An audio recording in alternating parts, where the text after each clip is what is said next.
Police Week organizers say there will be an in-person vigil and memorial service here in D.C. the second week of October. In Washington, Jillian Angeline, WALB News 10. The Texas lawmakers I spoke to said that even if they're not inside the chamber, they'll definitely be watching their commander-in-chief. Senator Bennett says he wants to pump in more federal dollars to help the West before the flames start. The candidates are adjusting their campaign strategies to reach voters. Recent report from the U.S. Department of Veterans Affairs, a business from southern Arizona, is one of them.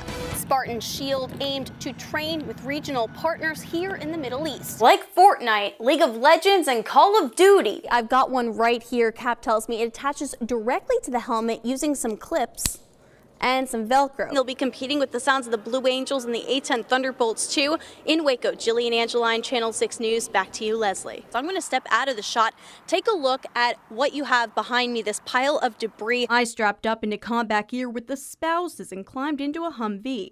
A machine first spun the vehicle just 45 degrees, but eventually rotated 360 degrees. The fact that he's doing this, though, is unprecedented. Would you continue to meet and support those summits if you were elected? Well, look at the way the president's been handling this. Speaking of your family, you have Holocaust survivors on one side of your family, your Mayflower descendants on another side of your family, and your grandfather served in the Roosevelt administration.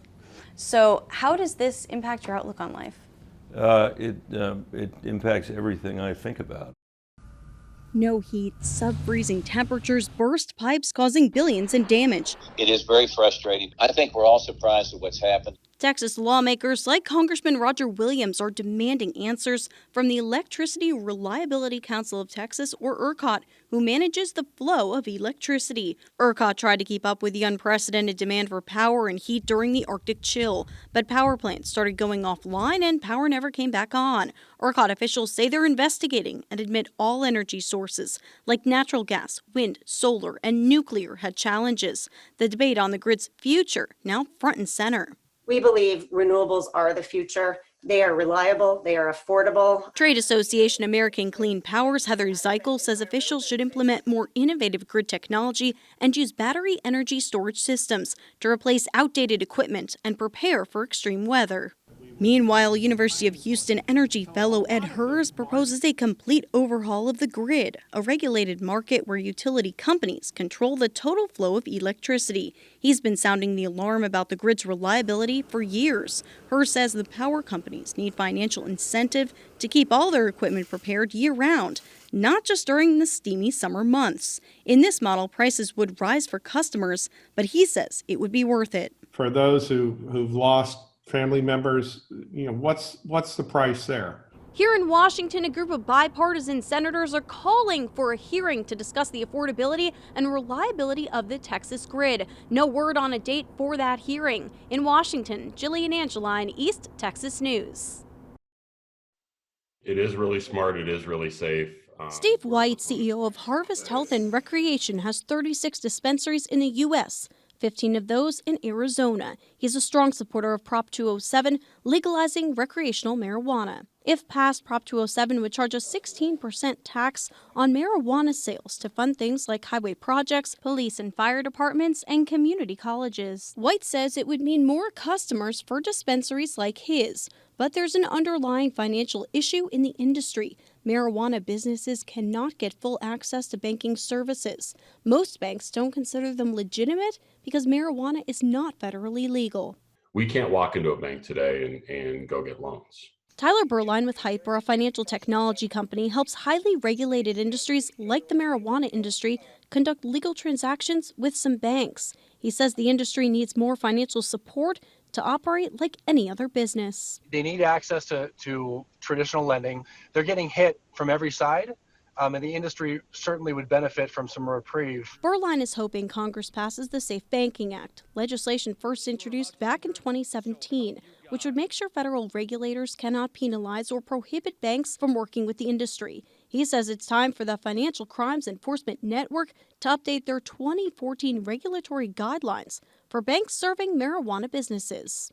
Lisa James, a spokesperson for the No on 207 campaign, believes the proposed law would do more harm than good. She says the Smart and Safe Arizona Act is neither smart nor safe. Our brains are still developing, and marijuana has a dramatic effect on brain development. There are 3 other states voting to legalize recreational marijuana in November: Montana, New Jersey, and South Dakota. 11 states already legalized recreational marijuana. In Washington, Jillian Angeline, KOLD, News 13. 2 former combat fighter pilots battling to represent Arizona in the Senate.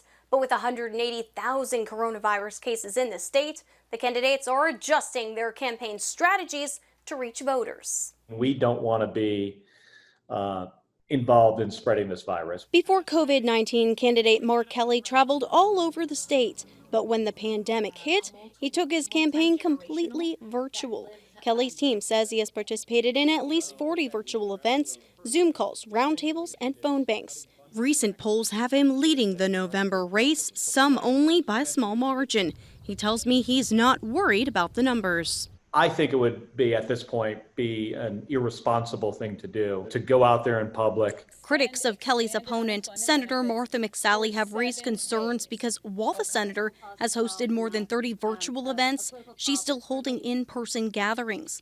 McSally declined our request for an interview to explain her strategy, but President Trump campaign's Rick Gorka tells me McSally's approach will lead her to victory. Mark Kelly is really following the Joe Biden model of trying to hide in the basement. Martha McSally is holding events and being accountable and accessible and safe to her constituents. Digital consultant Colin Delaney says virtual campaigning may be here to stay, at least until the pandemic is behind us, because people are craving social interaction.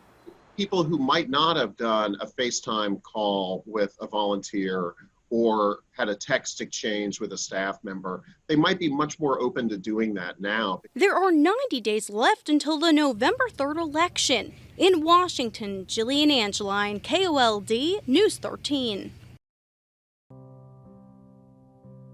I will be with you again.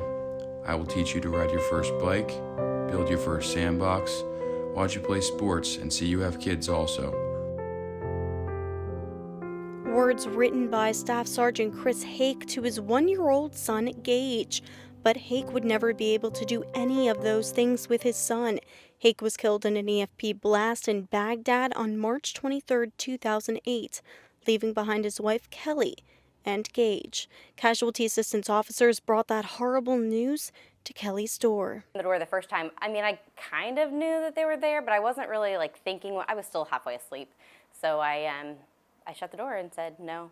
And then they knocked again, and I was like, nope, not today. But that was tough. Once I opened the door the second time when it all really hit me. Hake is one of more than 500 U.S. military members killed in Iraq and Afghanistan in deaths that have been directly linked to Iran. Now more than 200 injured veterans and Gold Star family members are suing Iran in a groundbreaking case. The New Jersey-based Osen law firm and Tab Turner, an Arkansas-based attorney, were in federal court in Washington, D.C. this week, arguing that Iran funded the building of the explosively formed penetrators and trained and supplied the terror cells who delivered the attacks. Osen did so by calling up a variety of veterans, a widow, and expert witnesses like EOD expert Wade Barker. EFP is an explosively formed penetrator or projectile. It's a particular type of IED designed specifically to punch through armor. In EFP, the copper is formed into a slug that on detonation travels at about 26,000 feet per second.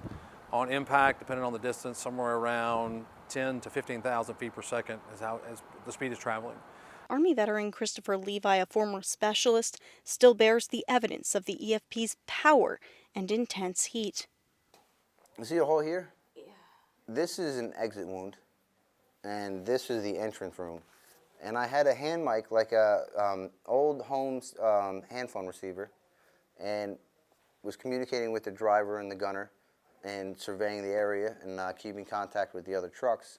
When the EFP came through, it came right across my lap and took my legs, but a piece of shrapnel heading for my throat, because I had my hand here, entered here, bounced off my ulnar, bounced off my radius, my ulnar, my wrist bones, took my second metacarpal and just missed my face. EOD expert Barker told the court Iran built those bombs. Copper-tipped DFPs are extremely difficult to build and manufacture, require expensive, complex machinery, computer engineering, and software. But let's take a step back to learn about how Iran and the terrorist proxies are connected. Dr. Matthew Levitt, expert witness, is the director of the Counterterrorism Intelligence Program at the Washington Institute for Near East Policy. So Iran has the Revolutionary Guard Corps, and under that it has its Quds Force. And as part of the Quds Force, you have the Ramazan Corps. And the Ramazan Corps is working closely with and training and dispatching and smuggling and supporting the Badr organization and Jaish al-Mahdi and Kataib Hezbollah and Asaib al-Haq and a whole host of others. Levitt said Iran had supporters on all aspects of the political spectrum in Iraq, so whatever the outcome, they would be able to influence the country. So the lawyers used experts like Levitt to prove Iran was using their political standing and tens of millions of dollars to support the killing and maiming of American service members. And so the Lebanese Hezbollah was directly involved at the behest of the IRGC Quds Force to develop terrorist groups within Iraq to kill coalition forces. To kill soldiers like Trisha English's husband Sean on December 3, 2006, the father of 3 boys. He was a military or an Army deep sea diver, and then, but his deployment to Iraq was he was an advisor on a military transition team. To illustrate the destructive power of the Iranian-made EFPs, the Osen firm brought in a life-sized Humvee. It was the first time English ever saw one, the same kind of vehicle her husband was killed in overseas. When they called and told me what date the trial was for this, they told me this was back in July, and they told me what dates the trial would be held. And when I asked what date, they told me began on December 3rd. And so I didn't think I had much of a choice because today is the 12th anniversary of the day my husband was killed. I see this as having a huge impact on our relationship with Iran, who supplied these devices. They were too chicken to fight us force on force, so they lied to our face and shot us in the back of the head. Iran's actions, witnesses argued, left scores of veterans like David Haynes to deal with a lifetime of injuries and complications. He said he'd never seen anybody with so many holes in them and that I looked like Swiss cheese. There is going to be a great satisfaction in seeing some truth come out about some of the people that were actors in this war. The federal judge is expected to issue an opinion about the trial in the coming months. If she finds Iran liable, then the process will begin to determine if the plaintiffs will be able to receive some money damages from the U.S. Victims of State-Sponsored Terrorism Fund. But for now, for Gold Star families like Kelly Hake, her husband lives on in her son Gage, who is the mirror image of his father. Yes, so Chris was a class clown. I mean, anybody that you ask, he was doing something to make someone laugh at all times. So I've realized that with Gage, he does the same thing. Like, he wants to make everyone smile and everyone laugh all the time. He's just like his dad.